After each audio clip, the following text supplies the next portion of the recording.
হে everyone, কেমন আছো তোমরা সবাই? আশা করছি তোমরা সকলে অনেক ভালো আছো। আমরা ভালো আছি। আমি ফাল্গুনী, কোচবিহার জেলার ছোট্ট একটি গ্রাম থেকে ছোট্ট একটি ব্লগে তোমাদের সকলকে অনেক অনেক ওয়েলকাম জানাচ্ছি। তো আজকে আমাদের বাড়িতে হচ্ছে পিকনিক, ফ্যামিলি পিকনিক আজকে।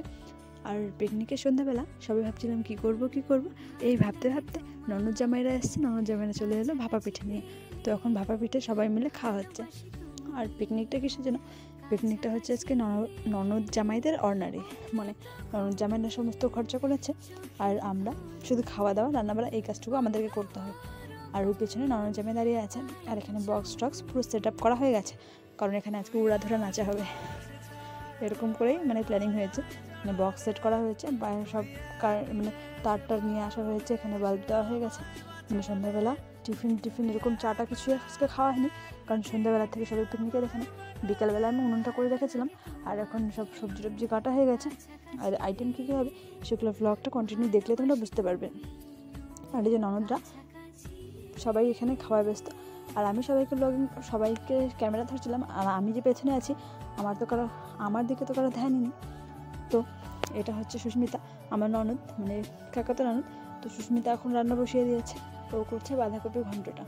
আর একটা কথা তোমাদেরকে বলে দিচ্ছি, আমরা যারা ডেলি ব্লগার যারা আছি, যারা ডেলি লাইফে ব্লগিং করি, তাদের জন্য একটা খুবই গুরুত্বপূর্ণ কথা হচ্ছে ডেলি লাইফস্টাইল, প্রতিদিন যেটা করবে সেটা শেয়ার করা। তো এই পিকনিকের ব্লগটা আমার কিছুদিন আগের বলতে ননদ জামাইরা এসছে তখন। তো দু ননদ চলে গেছে, আর একজন শুধু বাড়িতে আছে। এই টাইমে আমরা পিকনিকের ব্লগগুলো আপলোড করছি। এর কারণ কী হচ্ছে, এর আগে ব্লগটা আমি আপলোড করেছিলাম, তখন ওই পেছনে বক্সের একটু আওয়াজ আসছিলো, তো আমি সেটা অতটা বুঝতে পারিনি। তো সেজন্য আমার চ্যানেলে কপিরাইট ক্লেম এসে গেছিলো। তো কপিরাইট এসে গেছে যেন ভিডিওটা আমি আর পাবলিক করিনি, সেটা আনলিস্টেডই আছে এখন। তাই ভাবলাম যে আবার ব্লগটা আপলোড করা যাক। আর এখানে দেখো সবাই এই যে আগুন তাপাচ্ছে, খড়ি, আমাদের আজকে অনেকগুলো খড়ি জ্বালা হয়েছে, তো ওখান থেকে সব নিয়ে বসে পড়েছে। আর শীতের দিনে কিন্তু এরকম আগুন তাপাতে সত্যি খুব ভালো লাগে। আর ওখানে বাঁধাকপি ঘন্টটা নামিয়ে নিয়েছে ননদ, আর এদিকে করে নিল মাছের ঝোল। তো একটু মাছ ছিল, কারণ মাছ খাওয়ার লোক বেশি নেই, শুধু 6জন কি 7জন ওরা মাছ খাবে, আর বাকি যে 12-13 জন আছে সবাই চিকেন খাবে। ওই জন্য চিকেন অ্যামাউন্টটা একটু বেশি মাছের থেকে। আর আজকে তো আমি পুরো ফ্রি, একটু এগিয়ে দিয়েছিলাম সব কিছু, শুধু ভাতটা আমি করেছি। আর বাঁধাকপি ঘন্টার মাছ তো ছোটো ননদ করেছে, সুস্মিতা করেছে। আর চিকেনটা আমার নিজের ছোটো ননদ বুলবুলি নামের উমা, ও করেছে। আর এখানে দেখো সবাই খেতে বসে গেছে। আর বাইরে এতটা কুয়াশা পড়ছে যে বাইরে আর খাওয়া সম্ভব হলো না, সেই জন্য সবাইকে আমাদের উঠোনে নিয়ে এসছে। আর আমি বলছিলাম যে কীর্তনের দল মনে হচ্ছে বসছে, মাছ মাংস খাওয়াচ্ছে, কথাটা বলা ঠিক হয়নি জানি। তো তোমাদেরকে যেটা বলছিলাম, আমি এটা জেনে বুঝে একটা অপরাধ করেছি, যে ব্লগিংটা আমি ডেলি ব্লগ করি, তো ডেলি ব্লগ আমার না দিয়ে কিছুদিন পরে ব্লগটা আপলোড করছি। শুনে তোমাদের সকলের কাছে আমি ক্ষমা চাইছি জেনে শুনে অপরাধ করার জন্য। তো ব্লগটা কন্টিনিউ দেখো, আশা করছি ভালো লাগবে। ব্লগটা প্রায় শেষের দিকে, তো তবুও বলছি ব্লগটা দেখো।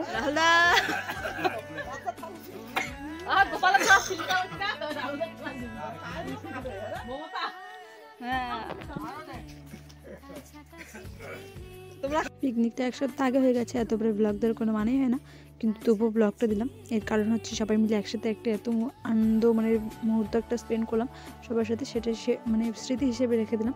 কারণ সবাই বলছিল যে এটা ব্লগ করে স্মৃতি হিসেবে রেখে দাও। আবার এরকম করে সব ননদ জমে একসাথে হয়ে কবে এরকম করে পিকনিক করা হবে। তাই কাকিমা, খাওয়া দাওয়া কেমন হয়েছে?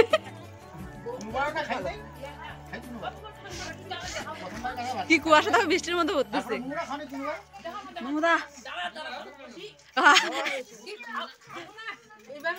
কেমন খেয়েছো? ভালো খেয়েছো? কেমন লাগছে খাওয়া দাওয়া? ও, লবণের প্যাকেটটা ঢেলে দিব। দেখো মোবাইলের মধ্যে কুয়াশা কেমন দেখা যাচ্ছে। আর এতটা কুয়াশা পড়ছে, তোমরা হয়তো দেখে বুঝতেই পারছো, বৃষ্টির মতো পুরো কুয়াশা পড়ছে। এখন কিন্তু বেশি রাত হয়নি, মোটামুটি 10টার মতো বাজে, কিন্তু একদম কুয়াশা বৃষ্টির মতো পড়ছে। আর এই যে আমাদের ছোটো কাকিমা, ক্যামেরা দেখে এত লজ্জা পাচ্ছে, দেখো মাথাটা পারলে একদম মাটির নিচে ঢুকিয়ে দেয়। আর এখানে বসছে ছোটো ননদ, আর আমার ছোটো ননদ উমা, আর পাশে বসছে আমার যা, আর এইটা হচ্ছে সুস্মিতা, ও একজন ননদ। তো ছদ্দিকে বলছিলাম, আমি ওকে ছদ্দি বলে ডাকি, ছদ্দিকে বলছিলাম একটা পোজ দাও, তো ওই খাওয়ার মতো করে একটু পোজ দিল। তো চলো, আজকে ব্লগটা এতটাই ছিল। আশা করছি তোমাদের সকলের কাছে ভালো লেগেছে। ভালো লাগলে প্লিজ লাইক করবে, কমেন্ট করবে, চ্যানেলটিকে প্লিজ সাবস্ক্রাইব করে দেবে, আর প্লিজ একটু শেয়ার করে দেবে চ্যানেলটিকে। টাটা, বাই বাই সবাইকে।